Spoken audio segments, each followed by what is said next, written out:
لازم نحكي كلمتين حلوين بحقكم. اخي ربنا يخليك يا رب. بندق من الاشخاص يلي فعلا بمكانه الطبيعي سبحان الله بيعكس محبة، بيعكس صفاء.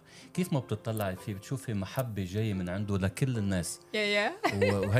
وهذا الشيء بالفعل أنا لمسته لمسة اليد، وعملنا كم عمل سوا وهيك حسيت قديش عنده هالطاقة الإيجابية اللي بتنعكس على المجتمع الصغير اللي حوله.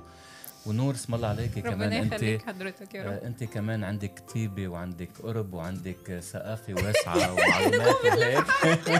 لا بالفعل هيك يعني انتوا الدبل كابل. ربنا يخلي هالبرنامج الحلو لانه بتكملوا بعض. شهاده نعتز بيها. نحن كنا عم نقول عن الرجل والمراه انه بيختلفوا بكثير مطارح وبيلتقوا بكثير مطارح، فانتوا صحيح مختلفين ولكن متكاملين. حبيبي ربنا يخلي حضرتك والله. انا بكلمتين بس بدي اقول شكرا احمد وشكرا نور عن جد. برنامجكم كتير مهضوم وكتير حلو، وانا كمان قبل بمره قلت لكم تعوا على حفلتي لانه كنتوا عاملين جو كتير حلو مع بعض ومش موجود بكندا ومش موجود بمونريال كمان، فاخترعتوا او عملتوا جو حلو فكاهي مع هيك تجربه كتير حلوه.